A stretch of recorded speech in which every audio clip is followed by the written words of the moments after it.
I think a lot of people are afraid of like failure. You can just be hot at any height. That is such a bold worst case. I know, like, it's not. Worst case scenario, I become a doctor of sorts.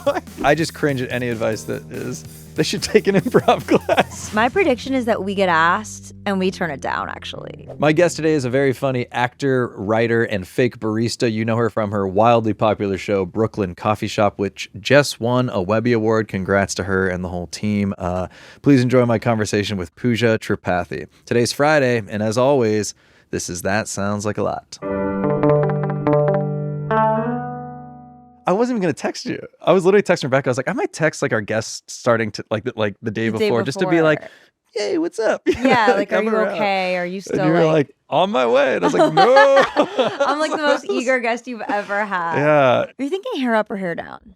I feel like we're workshopping this because like we can see and I feel like you wouldn't lie to me. Can we put her shot on the monitor so she can see it? You Please can tell me keep what you this think. in. Yeah, it doesn't matter. Okay. What do you think?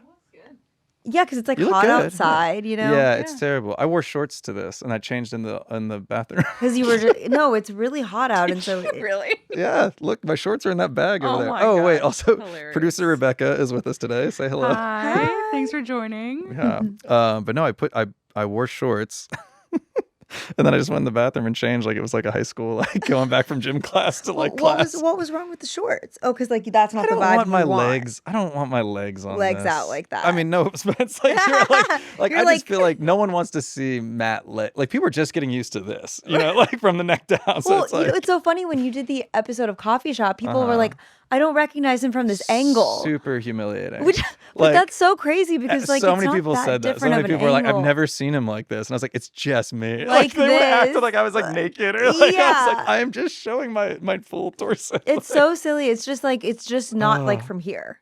Is the Yeah. only difference. But otherwise, I feel like you look exactly the same. Yeah, it was very like humbling. I was very like, oh, people really think of me as this one thing, this like yeah. disembodied head. I was like, I have to do a video podcast. Well, I was I don't have legs in my show. Yeah. You know what I mean? I don't have them at all. So But yeah, you're more recognizable, I think, in that sense of like you're always behind the counter, you have your thing. people don't recognize me when I smile. Yeah. Do people recognize you on the street a lot? Are you at that? I was Yeah. gonna say they have to, right? They do, but like I said, if I'm smiling, if I'm with DJ, you know, the other barista Yeah, DJ, yeah. when we're together, but we smile a lot because we're like Sure. generally happy and we're like Sure. friendly, and people will be like, "Oh, it took a really long time to realize because Yeah. like you guys you're so mean in the show." Yeah, it is pretty. I like was rewatching a few before you came in today, and I was like, "You guys are pretty mean." Like I kind of forget you're very good at playing like mean. "fuck you" attitude. It's great. Like we were mean to you. Yeah, yeah, and mean, you we- weren't even really acting because like we were shooting my part first. And I remember you guys were like off camera, just like being mean. I was like, "Damn." We were trying to be helpful. No, I don't act as much as you do. I was like, "Holy shit!" I was You like, were "These are-" great, though. Oh, thanks. It was fun. I feel like when we first met, you told me about it, like how it all started. But can you just tell the story again of like where it came from, or like because you were working a normal job, right? Like a corporate gig ish. Yeah, originally I was working, like when I graduated from college, I was working in fashion in Cool. a corporate job. Cool. And then I left that to, I just like, corporate wasn't. It just like wasn't. You know what I mean? Sure. It didn't work for me. I've done my share of dumb, You did. yeah, corporate bullshit. It's so, I have a face that actually now is being used properly in this show, but like Yeah. that face isn't good for when you're like, you know, not feeling work. Oh, sure. People I think you're was being a just- dick, and then Yeah, like I couldn't hide it. Like Yeah. I could hide it for like a couple where'd days. you work? What was the job? No one cares. I worked it's in fine. marketing. Oh, just I like a marketing worked- agency.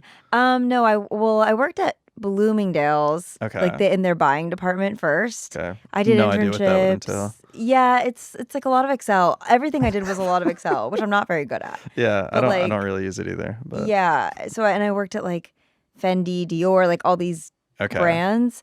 And yeah, like you have to keep your face like, and Sure. that's one thing for like a few days. But if that's your life every single day, that's kind of hard to keep it up. Like, Did you like your coworkers? Yeah. Yeah. Okay. I liked my coworkers, but just like the corporate thing was rough. And in fashion, they do not care. Like everybody, there's so many people that want to work in fashion Sure. that like it just doesn't matter at all. if you're gone, you it's like are the happy. yeah. Yeah. Was and you don't get fashion paid the a lot. appeal for you? Were you interested in pursuing fashion? Yeah. I mean, I always loved fashion.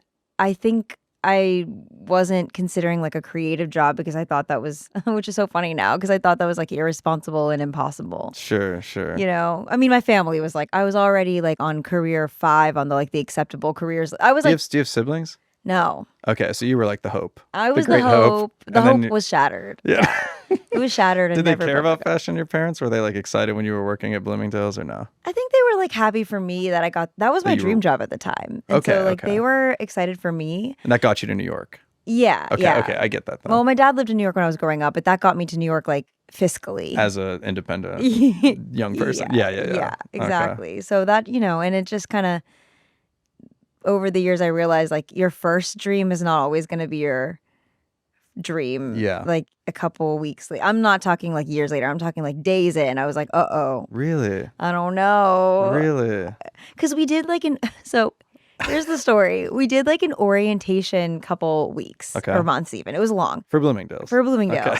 And the HR department set up this we had a lot of workshops, and there was one workshop that was kind of like, here's what you should expect from working, like now that you've graduated. And there was like an acceptance curve where it was like, you're really, really excited at first. And then you're so excited. And then you realize what it's like. Boop. It goes down. The curve goes down. Yeah. And then here's the plateau when you accept it.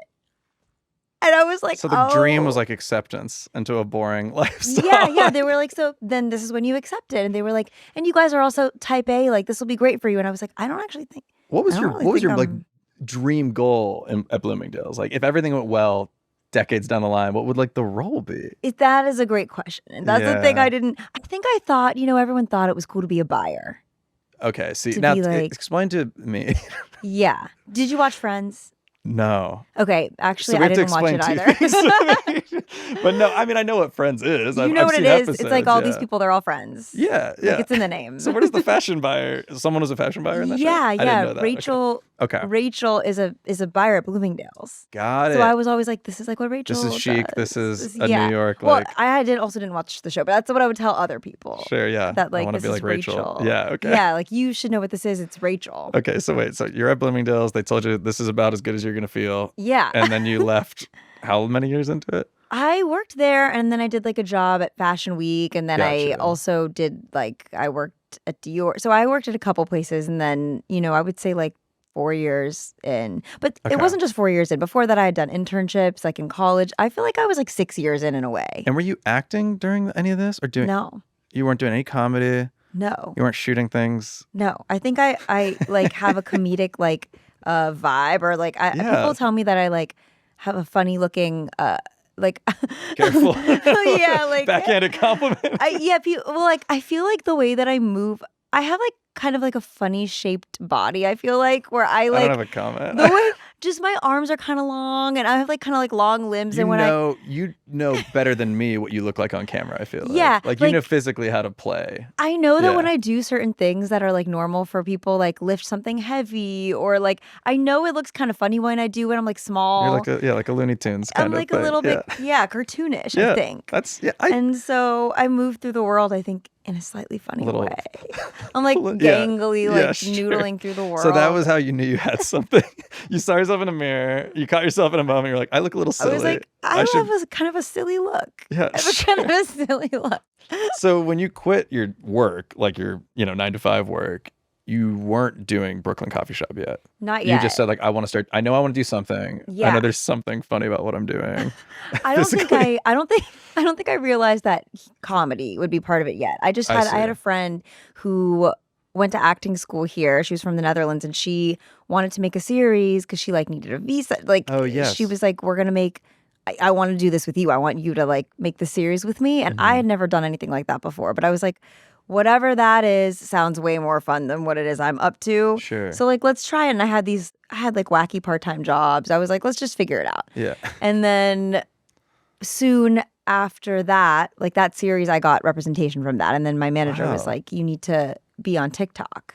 Wow. I'm so curious about, we have to get to how you started, because it's interesting. It's not that different. You know what I mean? Yeah. But I didn't. You realized you had long limbs. I looked at my arms and I thought, something's going on here. You're like, I'm a little silly. I'm a little silly. No, I don't know. I didn't feel I associate with that feeling of it wasn't like I grew up thinking I wanted to be a comedian or anything. I loved comedy. I loved being funny. I had a lot of funny friends. Like I feel like I was always around funny people, but I never thought of it as like a job.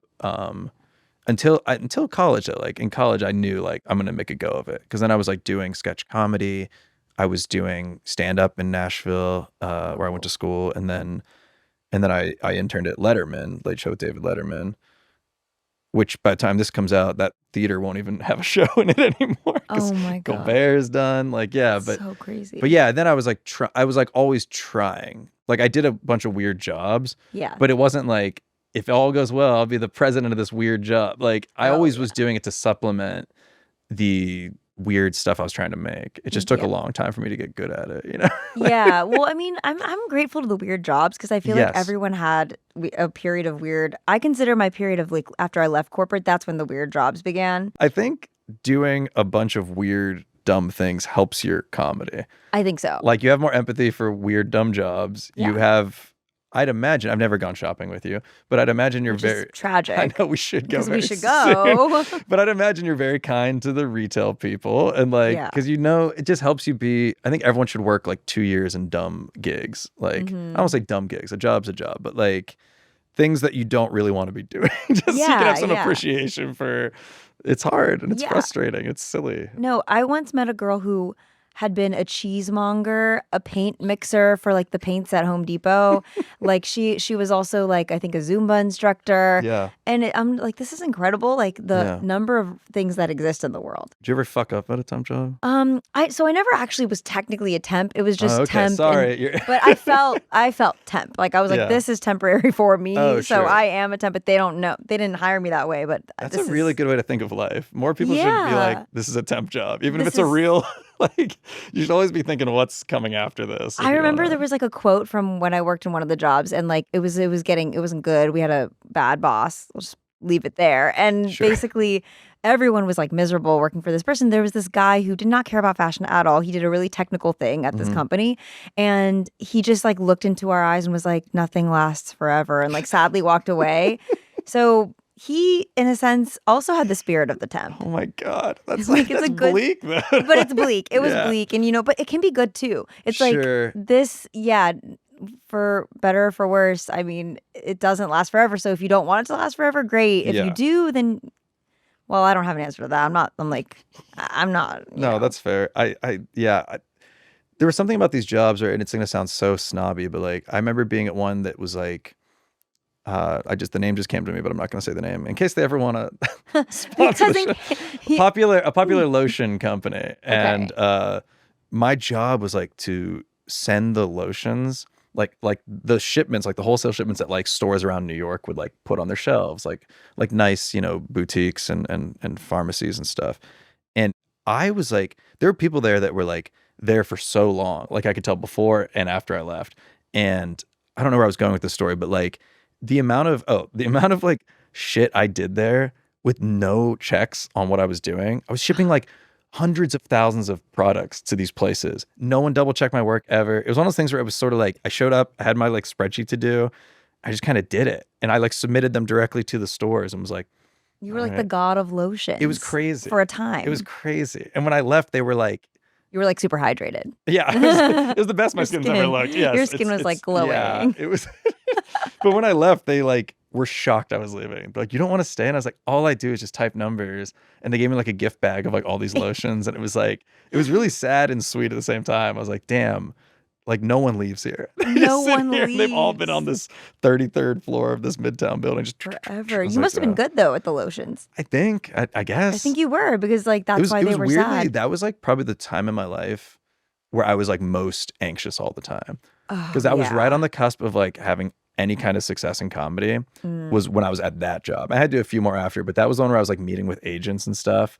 I was like, it's happening. And as you know, it's not like you get an agent and the next day you're like, hello, Hollywood. Like, no, you always, that feeling of like it's happening. Yes. It's so crazy because you feel it, and it like lets you down enough times that when it actually does happen, you like don't notice. Oh, it's terrible. Yeah. You get like, I don't even want to say jaded, but you get so like, I remember thinking like doing the lotions being like, none of these people know that I'm gonna sign with this agency and then I'm gonna be so successful. And I was like, no, dude, that was still like 4 years out from any kind of success. Yeah, you're like, they don't know that I'm a really funny guy. Yeah, I can't even tell jokes in here. Yeah. Yeah. No, it was I've already like exhausted my lotion material within the first 3 days. It's anyway. But so wait, when did you start doing Brooklyn? So I basically decided to do social media because I was like, I changed careers and whatever my manager tells me to do, I'm going to do because I just want to prove that like I can do this whatever they ask and like I want to like try to get somewhere, and at least that's in your control, the social media stuff. And then I was doing sketches and like I was just doing like green screen videos and like characters and stuff.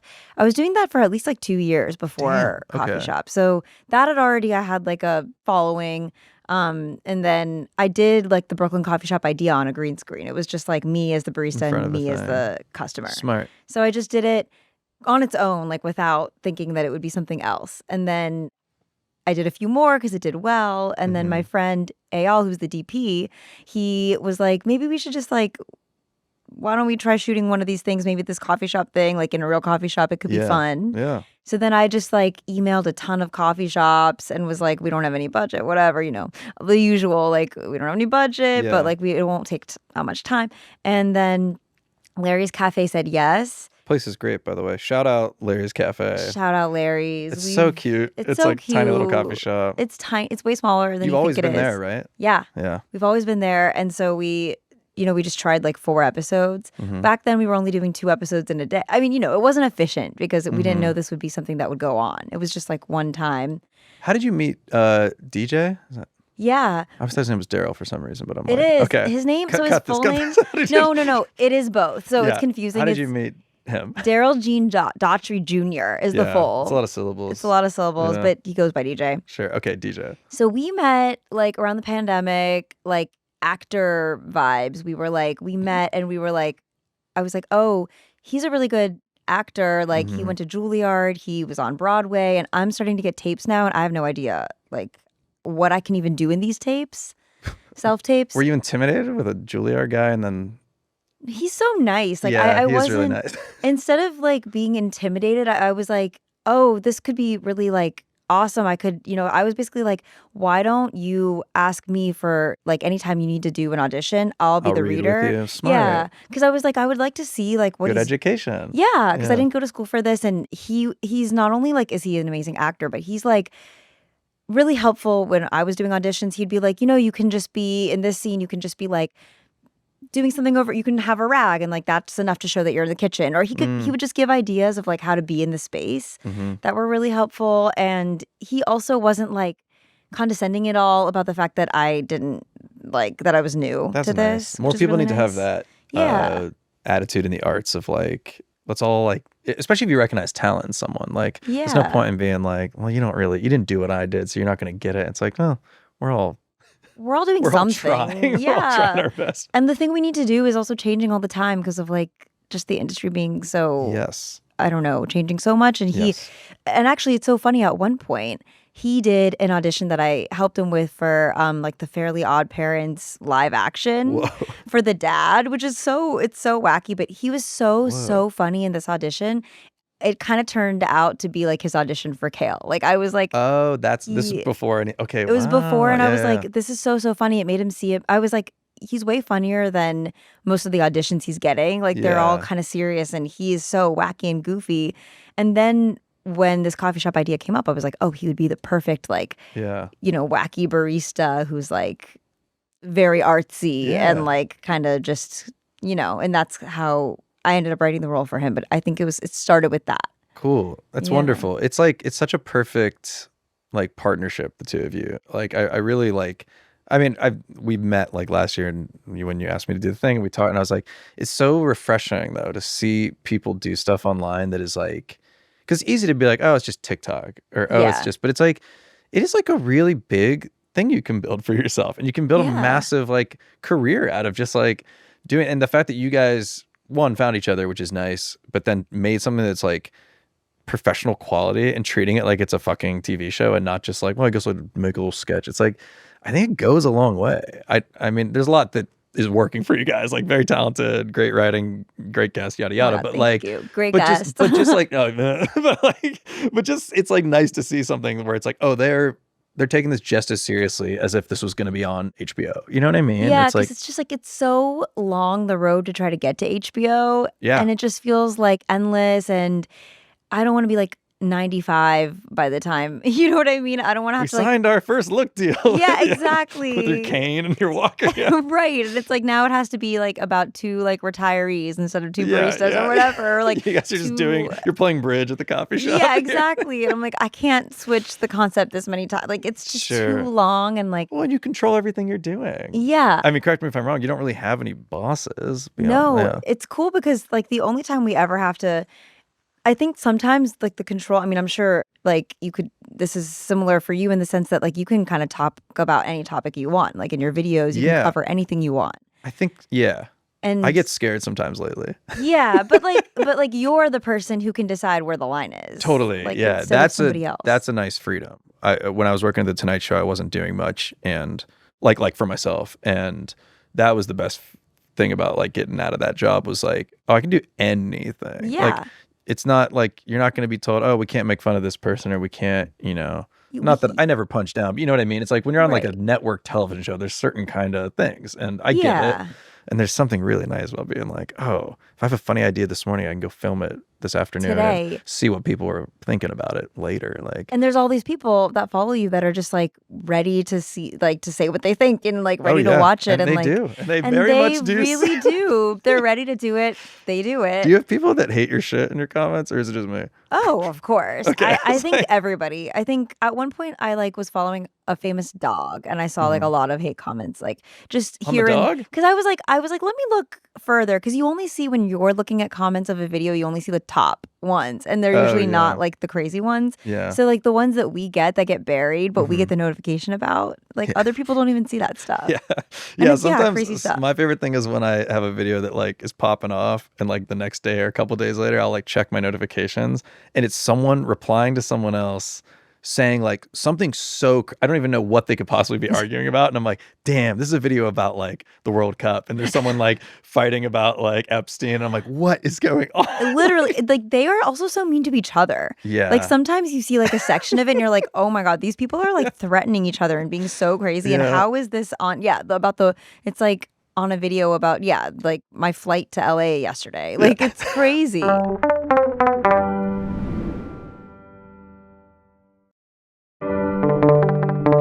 I don't think it can last is my take on social media. I feel like people are at their like boiling point and it's like it's so argumentative and angry. I'm not saying anything new, I guess, but like just the way I see the comments on anything, I can like predict what's going to happen and then I see it and then it's just the dumbest fights. And I'm like, are these people real? Like they're real. I comment like once a year on a video. I know. I can't. I actually comment on a lot of like other comedians' videos. Sometimes I'm like in the subway though, and like the video stopped and I can't really watch it. And there's so many people you want to like support. So I just comment like you're good. You're very good at that. I just comment. I just try to like comment like just like a random emoji or something. Yeah.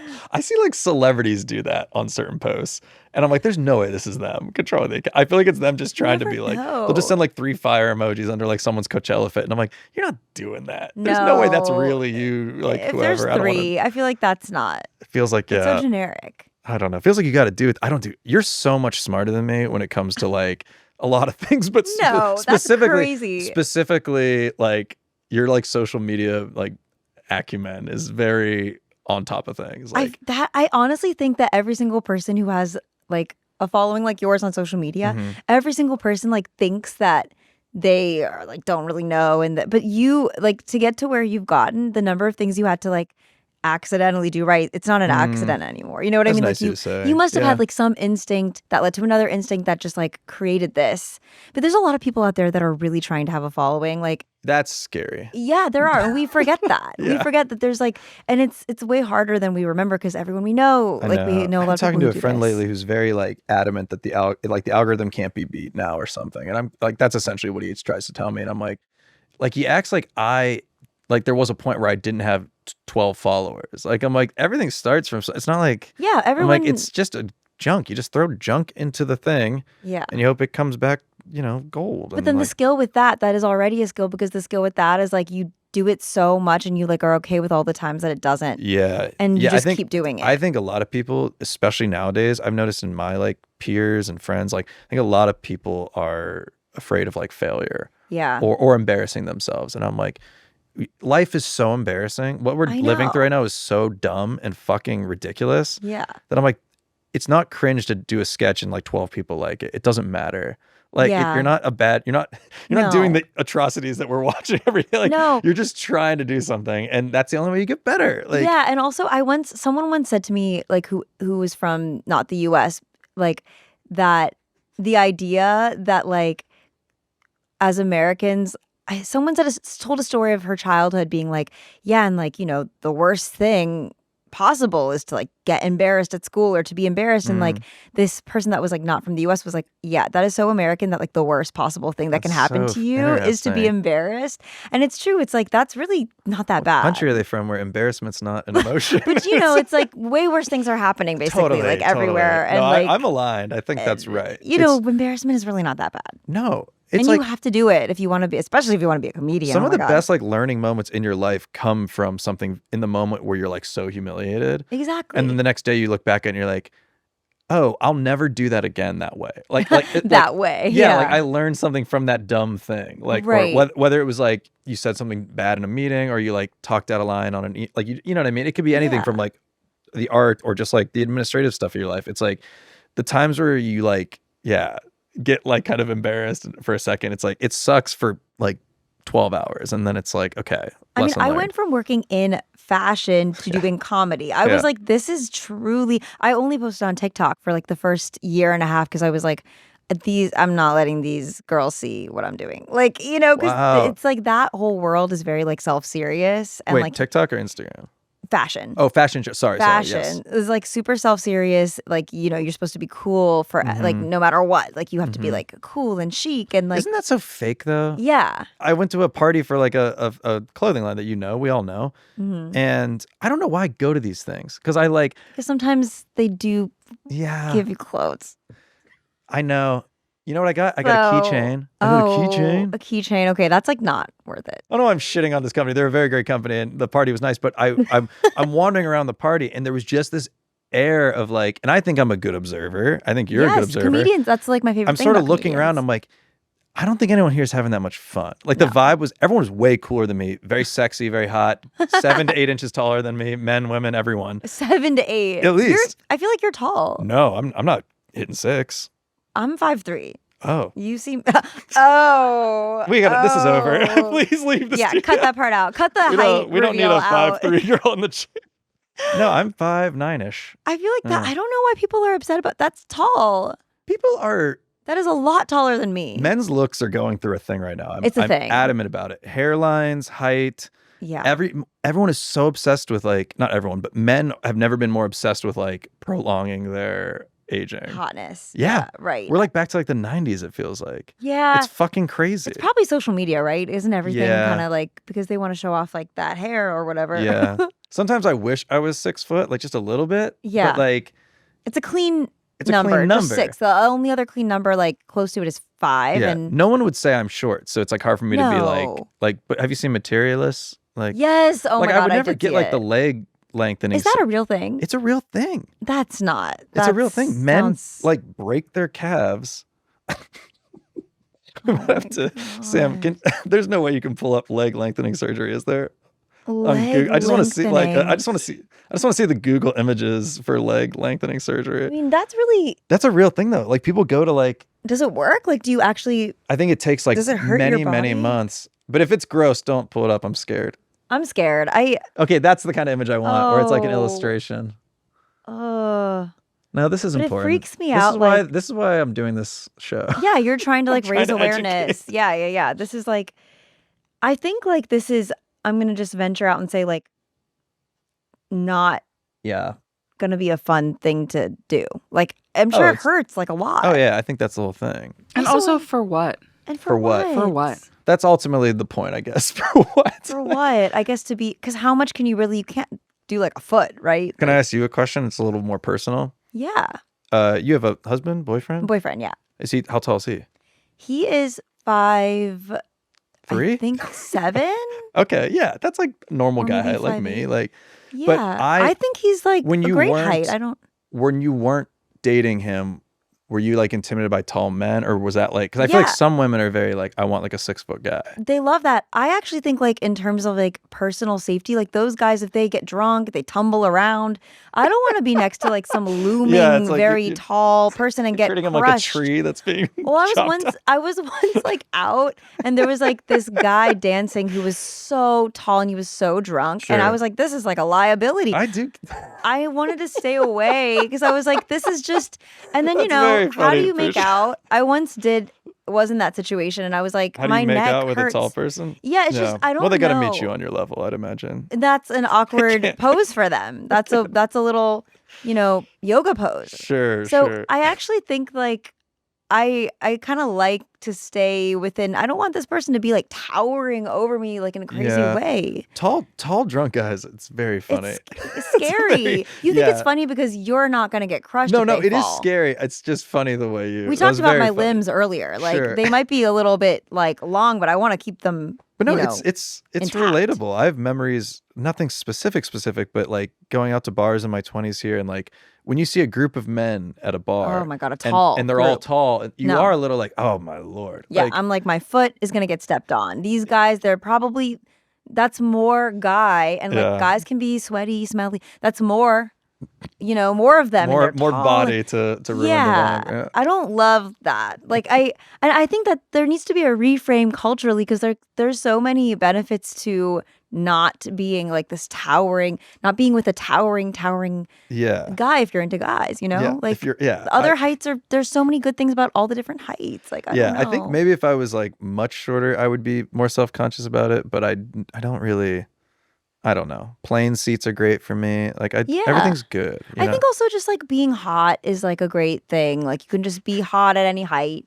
Hot at any height. That sounds you heard like it here first. Being hot in general, so many benefits. It's like a nice thing. And I think like hot at any height sounds like an empowerment conference, a male empowerment. Hot at any height. A male empowerment. That's a Netflix dating show. That's like they're all in the cabana, like, but they don't know how tall they are, and then they step off like a crate from behind a thing, and it's like that's actually so funny. And they have like they should have 2 hosts who are like really different heights. That's fun. Well, me and DJ, like the 2 baristas in the show, I do think like one really funny thing about us off the bat is that we have a foot height I was gonna say difference. he's much taller than you. He is an entire foot taller. He does have to like lean back a little so it doesn't look too crazy. It's very like henchman. It's funny. Very like the evil guy's assistants. Right. You look at like a really tall person and a really like short person, and you're like, it's just for some reason funny to see that these 2 are friends. Yes. It's like an inter-height friendship. It looks great framing wise too. Right. And it looks so, you see, like there's another thing that's good about hot at any height. Hot at any height. Have you seen the new show where they don't reveal their age till the end? I don't watch any of those shows. I see the clips and I'm kind of like, okay, I get it. You know what I mean? I'm like, I don't need to watch like 6 hours of it. No, I watched the first season of Love is Blind and I thought it was crazy when I watched it because it was crazy at the time. Yeah. Now, if I'm feeling like kind of zoning out, I just watch the YouTube, like the YouTubers highlights. who just, Give me the recaps. Yeah, because that's those very are Gen Z of you. That's very, I know, but it's just like, it's easier. I want to watch someone talk about the thing that I don't want to watch. They show like, I don't even need to hear these other people talk. They like show the clips of like the people from the shows, and that's like just like little clips. That's all you need. They curate it. That's good enough for me. You're not Gen Z though, are you? No. Okay. I'm This is a safe space to millennial. say anything. I feel like it's safe. You're making me feel like it's safe. You have good. this cat skills. Like that's feeling like we're at another point in our lives. Yeah. You know what I mean? Oh yeah. I'm no kids, but you wouldn't be surprised. You know what I mean? Like, yeah. I mean, it's like freeing to finally. I was actually worried about the whole age thing for a long time. Really? Yeah, because like I started the second part of my career that's like comedy like later. Yeah, like I started doing this later, and like I was just kind of like I was in my late 20s when I decided to switch, and it took a while. I get that. It's always going to be that way, though. You know what I mean? You're always going to see like a Deadline article about some idiot that's got a thing that you want that's like 26. Yeah, and you're gonna be like, that shit. I'm fine with. I'm fine with that. It's more just like I don't want to not be a viable. I feel like in the industry, the vibe is like, for acting and everything. Like it's and doubly so, tough for women. Like no joke there. So it's like, yeah. But then the cool thing is that I now realize that it's actually fine. Yeah, because It's like really, really fine. You controlled your own fate. You're like, fuck it, I'm gonna make a coffee shop thing, and I'm gonna pop off, and now I get to travel the world. We'll talk about that too, because I'm like, you were always on the other side of the goddamn planet doing that was content. once. That was you're once. always like doing shit. I'm like, damn, it's all happening. It was once, but I like took a lot of videos. But also something I do want to say is that an amazing, amazing thing about being a little older when you start to like get some success is you know how to read contracts. And like when you're younger, you're so excited that anybody is like interested in you at all. And you're like, oh my God, like this is so amazing. Somebody thinks I'm funny. And like they might be willing to like put me somewhere, anywhere, like ever. And you're fine with anything. And now you're a little And now like it's like you've worked all these weird jobs. You've like done some things. You are like a little older. You like know what a 401k is now. Like, and like all those like letters and numbers that are like important that are boring. Like you kind of know what that stuff is. What a luxury what a place to be in your career. To just know like not every email is like, oh my God, what a you're what kind an of incredible you can discern a little more about what's a good opportunity, what's worth your time, what's garbage. And that stuff is super important because like everyone presents as like this super exciting opportunity for you. But if you take the wrong thing or you work with the wrong people that don't understand what you're doing, like I had this like sketch. I did this sketch class once, and there was like a substitute teacher one day because the main teacher was amazing. The substitute told me that my work is far too niche to ever be like on. I just wrote a couple sketches, and they were not even like that UCB wacky. Shit, or? It was just like an independently like a sketch, like a Zoom during the pandemic kind of, or like immediately after. The dark days of doing Zoom classes to try to improve yourself during the pandemic. Exactly. Maybe this will help me. Exactly. And the main teacher was awesome and not like this at all. But then this person had like more experience in the industry and was like, yeah, I'm sorry, but none of this would ever get greenlit. So and I'm like, isn't that so fucking nuts though? Just, like, isn't that crazy? Like I this thought idea. I was so niche. I thought I was too niche for anyone to like really like. But you are the industry. That's like these dinosaurs are like it's so weird to me. Like, this is the industry. Like, now there's so many ways to get paid doing comedy. Yeah. The idea of like, if I write the perfect sketch, maybe I'll get to work on the one comedy sketch show that exists in SNL. It's like, it's like, what are we talking about? Like, not saying that's not a great thing to aspire to, but it's like this idea that someone would be like, you're too niche, and I'm telling you this is someone who's done a lot of things in the biz. Like, it's and I'm not snapping at this person, but I get so tired of that mentality. I'm like, and you believe it. If I was 21, I'd be like, oh, all right, well, maybe I could like be a therapist. That's like always I'm always like, well, worst case, like maybe I could be a therapist. I like talking. That is such a bold worst case. I know, like, it's not. Worst case scenario, I become a doctor of sorts. I know, it's always been my like. I become like a farmer before I was a doctor. If I could be just like the most chill version of What'd your parents do? My mom is a doctor. She's an oncologist, so it's like really so intense. Yeah, so you didn't want to be a nepo doctor. No, I really couldn't be a nepo doctor because I like hate blood and I don't like needles and the hospitals I don't like. Okay, so this segment is called "That Sounds Like a Lot." After the namesake, we have people from social media send in their dilemmas. Producer Rebecca is going to read one. And we will decide if that sounds like a lot or if they're kind of like overreacting. I'm so excited. We're not here to provide solutions. We're just kind of speak for yourself. Okay, if you can help. This is therapy. I'm kidding. This is therapist training. This is how it could have been. All right, let's hear. What do we have? I once moved into an apartment with a friend of a friend. We'd met a couple of times over video calls, but never in person. The first day in the apartment, which we moved into new together, they told me that they always cook their meal delivery dinners between 5 and 7 p.m., and that I couldn't be in the kitchen during that time because that is when they cook. And I just didn't use the kitchen during that time for 2 years. It was a decent-sized kitchen for New York City. I don't understand why they were so weird about it. I also don't understand why I went along with it. That sounds like a lot. That sounds like a lot off the jump. That's a lot. Meal kits. I kind of forgot those were a thing. This would be such a good segue into a Blue Apron ad read if you had one. Do they still exist? I don't think so, but for a while there, they were really... There was like 7 at the same time. Yeah. There's like so much to unpack here. Yeah.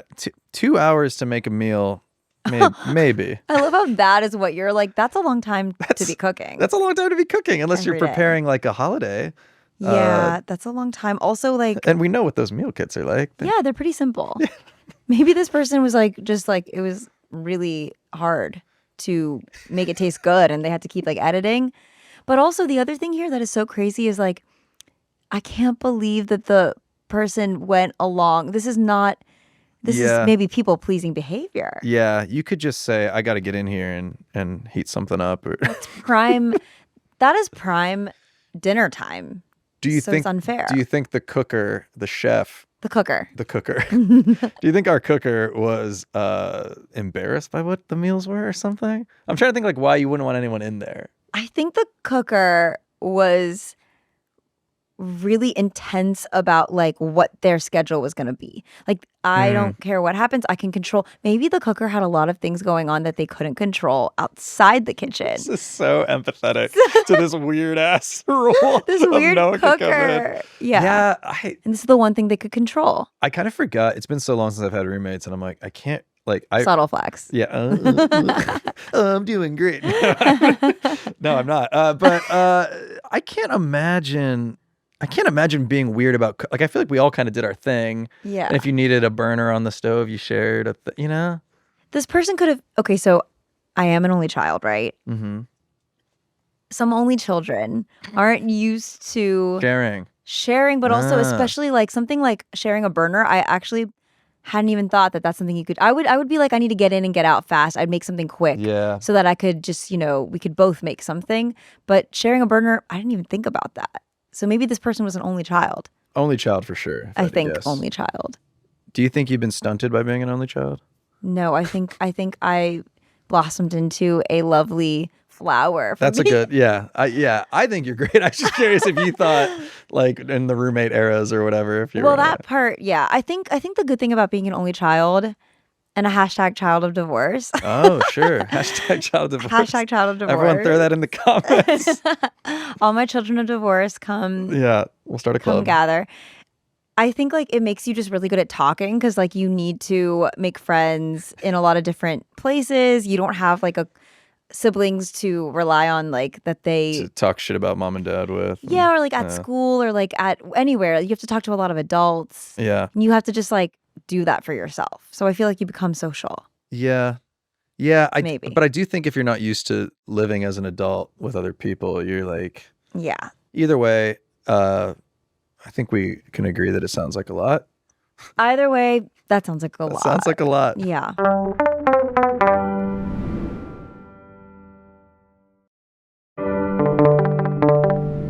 Let's do one more. I got a new job and a few months in noticed that my chill boss was so chill because they weren't doing anything. Early on, they would invite me to important calls with our most important external clients, and I'd ask if I needed to prepare anything, and they'd say no.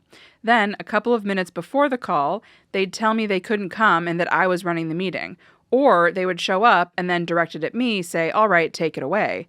Eventually, I figured out they were working a second job on the side and collecting 2 paychecks despite not doing anything at our shared job. They eventually left on their own terms. Oh. Yeah, that sounds like a lot. That sounds like a lot. Chill boss. I'm loving the quote, all right, take it away. All right, take it away is very fun. I might steal that. Yeah. All right, take it away is very showbiz. That's crazy. I actually didn't expect this that had like a plot twist at the end. Oh, having 2 jobs and like, yeah. But it's kind of what we were saying earlier about everyone's got to be looking for that next gig. Yeah, everyone's got to be scheming for that. Every job's a temp job. Everything is a temp situation. I get that that's frustrating if you're the employee. That and sucks. That's your that boss. Really sucks. If you're the employee, that really sucks. But I think I think you would agree with me on this. Everyone should just be, every job, get in, get out. You can't like... In, out. Yeah, like if your boss is shitty, I don't know. I guess what I'm trying to say is like, the company is not your life because you're going to get these bosses more often than not. And this guy was making, I just assume it was a guy. It was like cheating out this company and making twice as much money and you're sitting there Only being a guy would have the audacity. Actually, I don't know. I don't actually know that for sure. Yeah, I guess anyone can swindle. Anyone. In 2026, anyone can. Anna Delvey, we know this happens. Some of the greatest swindlers of all time have been women. True. Also, one idea for the can I call them a caller? What are they, like a typer?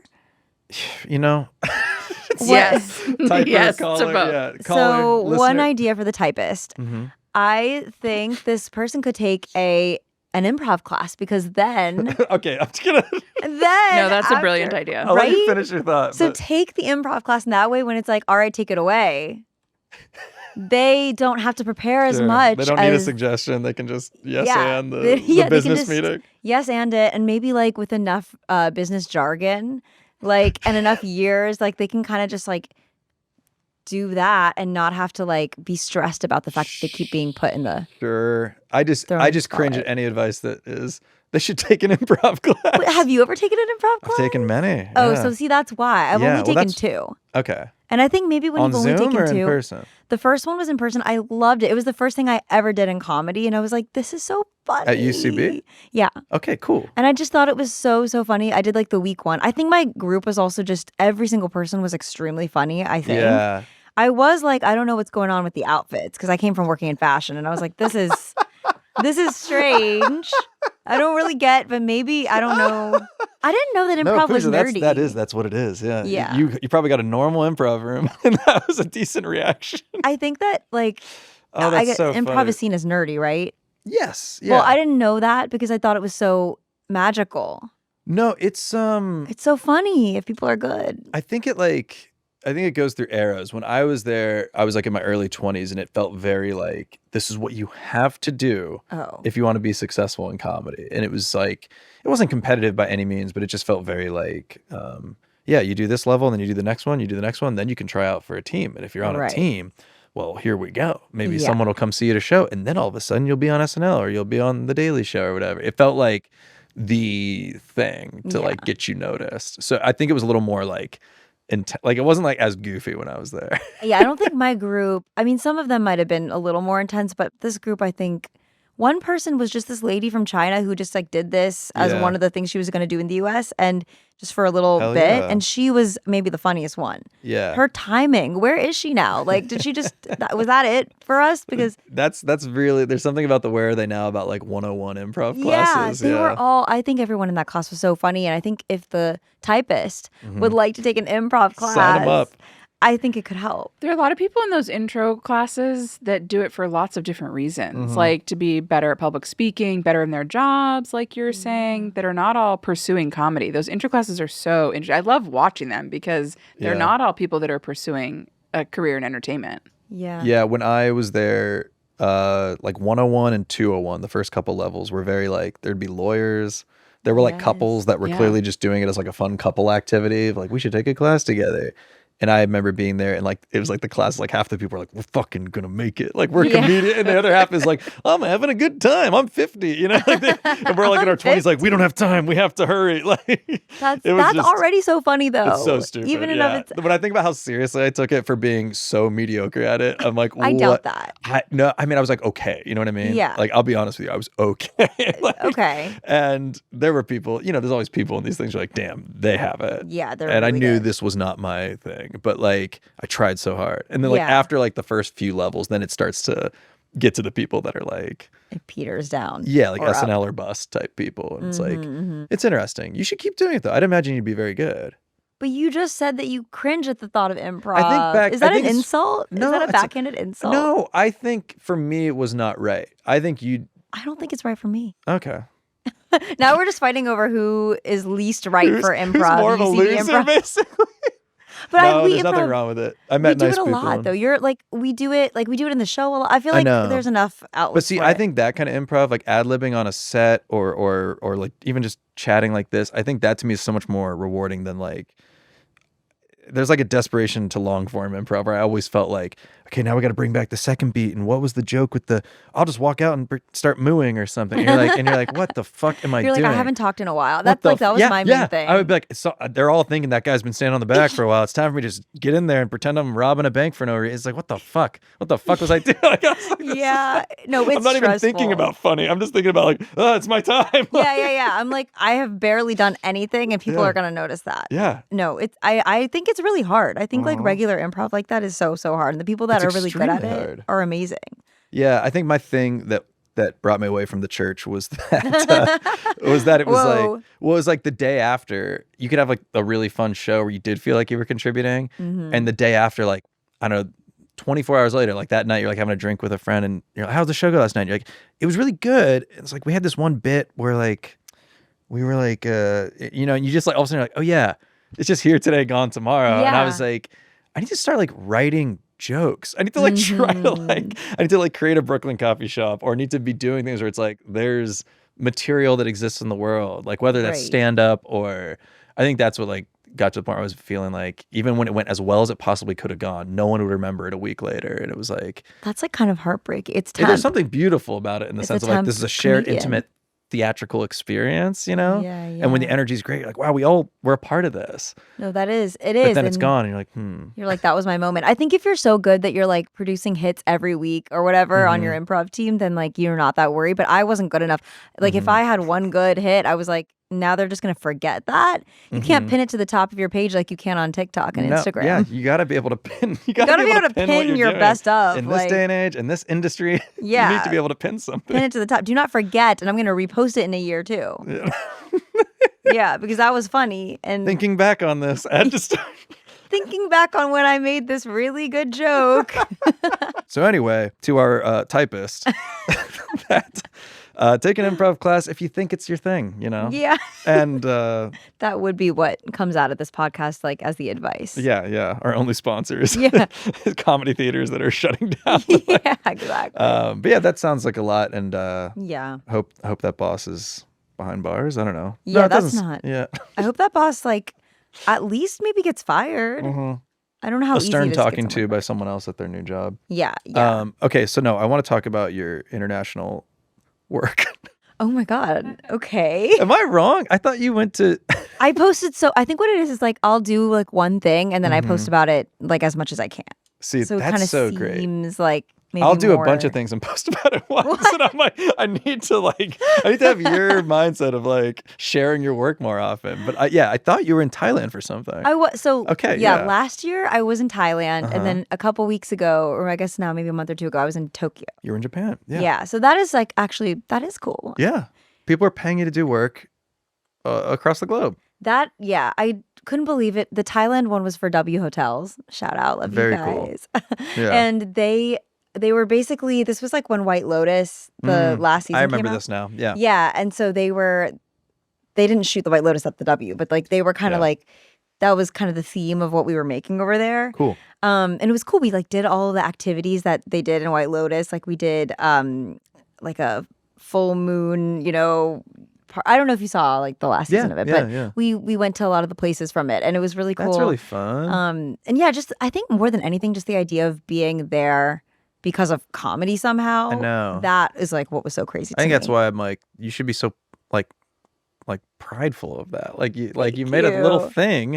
I don't want to say little thing, but you know what I mean? Like comparatively, like when we're talking about TV shows like The White Lotus, like you made your own thing contained.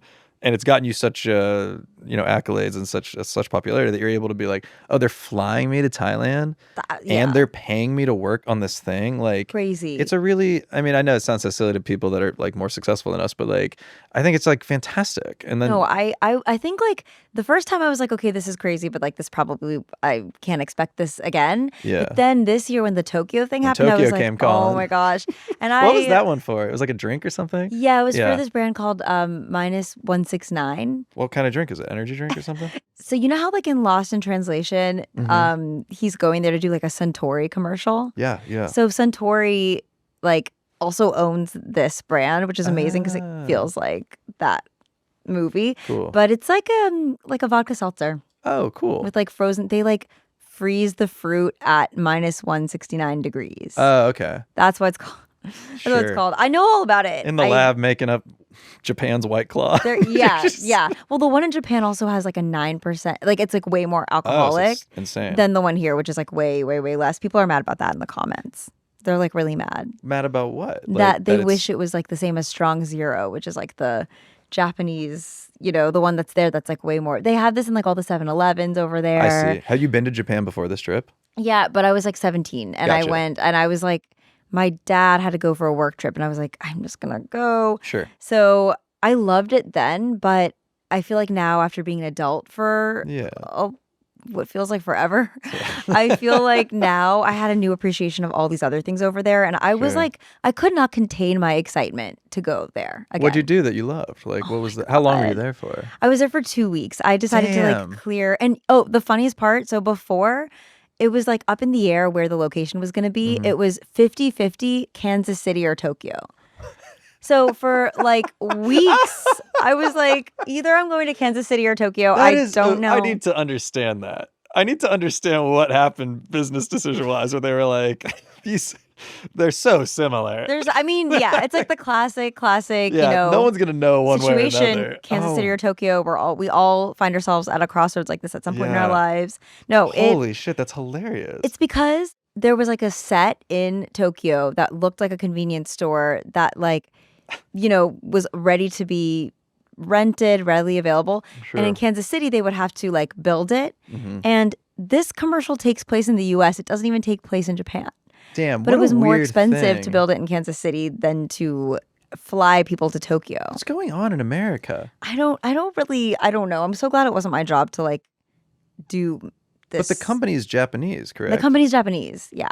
So weird that like it's pretty crazy. It's like I know like, but like the world of like TV and film too. It's like they're shooting everything in Toronto or Ireland or like Vancouver. It's like here. Everywhere but here. I know like some things are happening, but it's so weird that it was more expensive to do it in Kansas City. Yeah. I think the materials like to build the whole set from scratch. That's absurd. And maybe the labor, but like it was in any case, I was like, easier to fly you guys a lot to Tokyo. Yeah. I was put you up. That's sure. And then like I was like, I don't care what's happening like in the following week of this. We are clearing it. Like I just want to like, I did so many things. I mean, where it's all just did you go city-wise? I went to Tokyo, Kyoto, and Hakone, which is like in the mountains. Cool. And it was just like, I think like the level of cleanliness and like the level of safety and the level of quiet, those three things I didn't appreciate as much when I was younger. Yeah. And now I'm like, oh, your body, like you don't even realize the way that you're like holding your body to deal with all of those things like in New York. Yeah. And then you go to a place like that and you're like, oh, I feel safe everywhere. There is no catcalling. There is no like, if you drop your wallet, somebody like brings it back to you. Like there's like people are putting their stuff over the seat on the subway because they're not even like, they're putting their laptop there and like looking away. Wow. They're not worried someone will take it. And it's like, wow, I did not know this was possible. Yeah. I go back and forth as I get older if it's good to feel this way. Like part of me is like, oh, I'm so alert and I'm so like, I pay attention to my surroundings living here for as long as I've lived here. But then I hear about something like this and I'm like, well, it does seem like a better life culture. Yeah, I know. I'm like, is this culture just better? They're just much nicer and cleanlier than the average American. But you're like, I don't know. I know there's always like I heard from people, from locals, that like the flip side to that is that everyone is super stressed about like being perfect, like maintaining like the cars are all like perfectly clean, but I guess in the culture like you have to keep your car like super spotless and that's stressful and orderliness, people work a ton. Yeah. So I guess but like I don't know, from my perspective I was like, this seems pretty good. I love like not being stressed that anything crazy is going to happen. The cleanliness is crazy. I still can't believe. I've never been. I need to go. I feel like I feel like every motherfucker I know has gone in the past like 5 years and I'm like, I gotta go. And it became such a cliche to like come back and be freaking out about it. But I just think that some things are just amazing. Like some things are just, and we all feel this way because it just is amazing. Yeah, I'd be going off too if I was there. Yeah. One of the engineers that works here is on a trip there right now. And he was like telling us about it the other week. And I was like, damn, I gotta find a way to get out there. I gotta just do it. I gotta pull the trigger this summer or something. I think it's like their approach to things is the thing I find so inspirational. It's like their approach to everything. Their approach to food and cooking. Their approach to like, okay, we have all these people, way more people than in New York City. Like, how are we gonna like put them in the city and have it? You felt run? It was so easy to get around and do things. Like it is that? More crowded. Sure, it is more crowded, but like the crowd is so much more like chill and like I guess organized. Yeah. So it didn't feel like get out of my way. No, there are a lot of people, but like here, I feel like you can get a seat on the subway a lot, and over there it was like I don't know. We had to like a lot of subways would pass that we couldn't get on because it was so full. Gotcha. So and even in the mountains, it was like pretty full. Yeah, but like other than that, I feel like it's just so well organized and just like this is a great endorsement for even being on set. Like being on set was so cool there. First of all, just cool to do it all, and second, like our hair and makeup team was like. they had this like alternative approach. Like they gave us like a scalp massage one day because they were like, you need to feel relaxed. That's amazing. Like, and they put like this kind of oil that had like kind of a calming essential oil, and they were like, if you feel relaxed and ready to go, the takes will be better. And I'm like, true. That's so true. And the food was healthy. I don't know how many sets you've done on things here, but it's like they're not ever like it's not our culture here. Yeah, everything is like we are running out of fucking time. Like get in the go. Here it's like drink as much coffee as you can, like drink some sugar so you have energy. And there it was like, let's nourish you with like a wonderful we're gonna play a bento song, box meal. And we're all gonna close our eyes and breathe. And I was like, I actually feel like really refueled after this. Like, and I feel like I had a healthy meal and like I could go longer. Here's my question for you. When you came back from Japan, did you feel like, I still feel no matter where I go for a trip, whether it's out of the country, somewhere else in the country, I feel like when I come back, I still feel energized by coming back here. Do you feel that way? Or were you sort of like mourning your time in Japan? I think usually I feel that way too. Like even if it's Europe and it's like, you know, something, even if it's like a place you're so excited to go and then you had a great trip, I often am like, okay, I'm home. Like I'm excited to be back. There's all these things I'm excited. I think I was excited to get back to things. Like I had like a cool, like a shoot with a lot of people I was excited for. And like I had things to come back to. But in terms of like the place, I was mourning. Yeah. Because I think New York City is amazing. I think Japan is like so amazing. Yeah. And I haven't gotten to spend, New York City like is amazing, and I've gotten to spend like a ton of time here, right? And that's a place that's amazing, that's really far, expensive to get to, that I didn't get to spend, that I got to spend like 3 total weeks of my life in. Yeah. And I think I just need to go back. Yeah. All right. I love that it's quiet. I think I get overstimulated. That's been bothering me lately about living here. And that's making me feel insane. Because normally I'm like, oh, it is what it is. But like I feel like every ambulance, every like construction site I walk by, I'm like, is it always been this loud? And or am I just getting older? And I'm like, yeah, everything's bumming me out with that. Like the volume is like crazy to me lately. You know, they have like a decibel like thing that measures the decibels at construction sites in Japan. Oh, I didn't know that. That's and if it gets over a certain amount, it's like not allowed. I read somewhere that the ambulances are louder here than any other city. Oh, yeah. I was like, I don't know if it was true, but I read like a little like post about it, and I was like, I think it's true. It has to be true. It's true. It's like painful. Yeah, like, basically everything is loud, so everything else has to be louder. Yeah, it's a competition. And then we have to scream too. Yeah. So it's just, I think that's... Make me want to move to Japan. It's a good reminder though that it doesn't have to be like this here. I mean, we're talking about New York specifically. But like we can have some imagination, and it doesn't have to stay like this. I mean, the trash alone, we don't have to have trash on the streets. It is possible to find other ways. It might not be easy. It takes a lot of, thought and structure to make cultural changes, but it can happen. It can happen. That was the legacy of our great Mayor Adams. That was like the one thing he did. That was the one thing he did. He was like, we're doing trash cans. And I was like, right, the trash cans. I was like,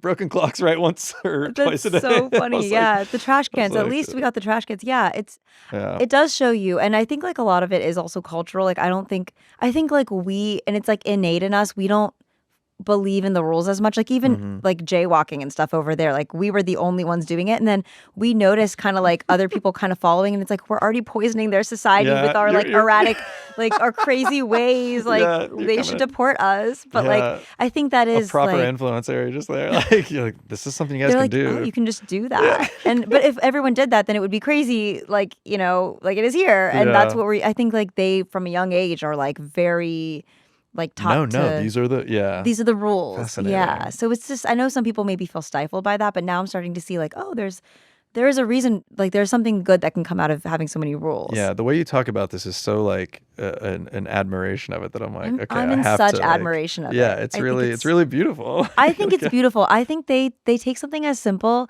as like packing up the shirt you bought at a store. And the way they do it, I could cry. One time, this lady was like packing it up in this beautiful, perfect way. She went to look out the window, saw it was raining, and put a plastic bag around the paper bag so that it wouldn't get wet. Yeah, like, wild. I wanted to cry a lot of times it's like over there. Pixar movie thing. Yeah, like, I was like, they're just the care. Yeah, and like just the thought. Everything should be protected and taken care of. And yeah, I am like so admiring of it. I hope that I get to go again for work. And the job was easy. The job was cool. Yeah. Like it was cool to be on a Japanese set. Yeah. I mean, it was a local crew mostly, and like that was just a cool experience. The set was also so cool because it was like in this fake convenience store. Yeah. And it had all the Japanese products. I remember it in looked really dope when It you were looked so- sharing it like was so behind the cool. scenes stuff from it. I was like, hell yeah. Yeah, no, that was like one of my favorite things I've gotten to do just because, well, I'm obviously like, I guess I'm obsessed with Japan. Yeah. I mean, you might be, I guess but I'm there's nothing wrong obsessed. with that. That's a very good thing to be obsessed with. But I'm not a good like hyper fan or whatever because like I get so excited and then I come home, I'm like, I'm gonna read all these books, I'm gonna do all this stuff, and then I just like get busy and I don't do it. Yeah. But I do want to read like a lot of books about it. I want to like learn, use You're what I fully learned. gonna just emigrate and just be a Japanese coffee shop and just do everything. Tokyo out there. Matcha Shop. Tokyo Matcha Shop. I wish we could do like You a should 4 live there for a episode. month and record like 8 episodes. That would be expensive. It would be, but I need a brand. you need a I need yeah, a brand yeah. to This come is in. a direct-to-camera appeal to whoever's in Japan. You know who you are, Uniqlo, all of Yeah. you guys. I know, you know. who Uniqlo you would hop are. on that shit in a second. You know, because they're Japanese. Yeah. There's a lot of Is Muji Samsung? Japanese? Is Muji Japanese? Muji. Yeah. We'll see what happens. There's got to be more. And if any of them want to send me somewhere, that'd be cool too. Yeah, you can come be a guest. Come be a guest. This is just desperate. I'm like, I don't have a this thing. is just but I mean, begging. This is like I'll go the record begging this. I don't portion. need to go to Japan to do this, but I would go figure it out. You gotta go. Yeah. And I gotta go back. I really want to go back. We like to end every episode by getting a few predictions on the record. Okay. Will they come true? We'll find out. So first prediction. Who do you think will have the song of the summer? And what do you think it will be called? Oh, okay. So this is not like a multiple choice. This could be No. like anyone could have it. Just on the record, because you never know. You might nail it. I'll throw one out there. I think Rihanna comes back. That's a really bold one because like she really hasn't been doing that. I think Rihanna comes back. I think it's a one-word title, like "Go." Go. I think it's go. and she says "Go" a lot. That would be so good. I think Rihanna go. Everyone's shocked. It's like she's back after what, like 14 years and like Yeah. 3 babies or something. But she's back with Go, and I think She's so back with I think Go. she surprise headlines like Gov Ball or something, or like Bonnaroo. She does like a music festival, and maybe Bad Bunny is on Go. Yeah. Oh yeah. There's like a Bad feature. Bunny There's is like a feature that elevates it to definitely- like pool party song. Yeah, boat yeah. song. Or Rosalia or something. Oh, yeah, sure. You know, on Go. That's my. You want to throw an artist out? Yeah. Okay. So maybe I feel like some of these like bands of yesteryear are kind of like making a comeback. This is a good angle. Green Day. Green Day with the Green song Day. of the summer. Green Day could come back like, you know, with something like, I mean, all their stuff from back then is still kind of like all the American Idiot stuff Totally. still feels fully. And wouldn't it be so like refreshing in a way to have like a rock hit? That hasn't been a thing in a long time. A good like, Green Day song rock hit. would slap. And what would it be called? Something like oh my God, it's so hard because I respect them and I want to make it good. But it would be like if it's right time to do like a American Idiot type thing again. Yeah. Like maybe they come back with American Idiot Part 2. American Idiot Part 2. American Idiot Part 2 by Green Day, Song of the Summer 2026. Yeah. In a weird way, I can see it. I actually think that they should do that. Yeah. It'd be like the title, though. I'm trying to think. It'd be like a dumb pun on like patriotism or, or It like. could also just be like, you know, you know how like Hollywood only does sequels now and like Sure. we're getting The Devil Wears Prada 2 Yeah, now and it's yeah. been a long time. Mhm. Like, is there a way to make that for American Idiot? American Idiot Part 2, I can like literally see the album Part art. 2. And like, And you know, Kendrick had The Heart Part 2. yeah. And it was like still like such an important song, even though it has Part 2 in the name. Yeah, lock it in. I think it's a really So- good out of left field. I think neither of us have a great shot, but but if we hit it, If either of them want to this do goes it, down in history. If we came up with it. oh my God, especially yours, go. I don't know. American Idiot Part 2 hits for me. It hits. I think it could happen. If it happens, I feel like let's go to Tokyo. We'll get tickets for the Yeah. Immediately straight to Tokyo. Final one. You ready? Yeah, I'm ready. Will either one of us in our lifetime ever go to space? Okay. Great question. This is obviously harkening Is it a back. great question? Yeah. It is a great question because it's harkening back to the like iconic period when like Katy Perry and all those people went to space. Iconic. That's kind of where this came from. I was like, will Yeah. we ever be in a situation where we're grazing? Would you do it? Would you do it if given the opportunity? I think I would, yeah. I think like I would definitely be very scared. I think it's normal. Because that's scary. It's space. I mean, even flying, like, the longest flight I've ever done is like a 17-hour flight. Sure. That's long to New Delhi. Really long. And it's super long. It's so it's a day long. of your life in the air. A direct flight. Yeah. And I don't do very well. Like, I feel like I don't know. My body just doesn't feel very good. And space, like, I don't know what. It's just a little higher. It's kind of high. It's just a little higher. Like, kind of high. I think it would be like so amazing, but does it hurt? Like, do you feel sick? Could hurt. Yeah. I would want to know more about how it feels and how long I would need to know like a ton of information in advance. Sure. But do you think in our lifetime, do you think it'll be like Katy Perry stuff is happening more often? Like, do you think you'll have the opportunity to say no to it, I guess? I think it's possible. I also think I would really want a +1. Oh, sure. Yeah. I wouldn't want you to go up on your own. Like, not by myself, but even if it's like like an influencer trip, like, when they all like take. If there's ever one that's going to have a disaster, it's I feel like that would be the only one. It's ripe for the headlines. It's ripe for the headlines. I also feel like that would be the one I'd be invited to, and then we would all be like very hated after You're that. Promoting an energy drink in space. I think that would be how I would get invited. Sure. If I would get invited. This is like an other two plot line. Oh my God, I love the other two. It's like, so this is really good for your image. You got to go to space and promote this. I think it would be very bad for my image. I think life experience wise, I'd be pretty scared. I'd want a +1. With all of that in mind, I would maybe consider, but I'd be scared. Okay, I think that's fair. I think I'd be terrified, but I think really scary. You don't get that opportunity a lot. No, unless people start to. Did you watch? There might be like a Ryanair of air travel. That's Ryanair. I've been on some Ryanair flights that feel like we're in space. Yeah, you feel like you don't want to get the Ryanair. What is going on in that cockpit? Did you watch the whatchamacallit, the Artemis 2 go around the moon? Did you watch any of that? I didn't watch it. I need to go back and look because I do. I am very interested. Such a kind answer. I got to go back and stream the seasons of Artemis 2. I got to go back and look. I was at a restaurant when it landed in the thing. They put it on the TV and it was on mute. Oh, that's cool. It was cool, but like we couldn't hear it. And the thing was like coming in. It like broke the atmosphere.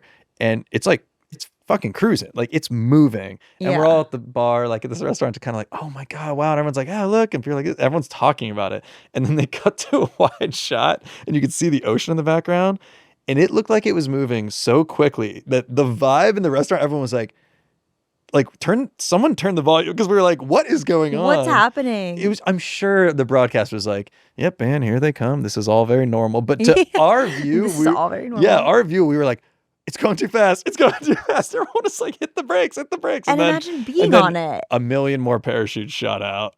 And then it was like completely slow. But what we saw, we thought it was like bracing for impact, and we were like, oh my God, turn it off. We're about to see a tragedy. It's really scary. I say all this to say, yeah, we don't know anything. And if we were going to go up, we'd be, it'd be a real risk. But my prediction is that we get asked and we turn it down, actually. Whoa. That's my prediction, because I feel like it might be one of those things where it's like really like a bad look.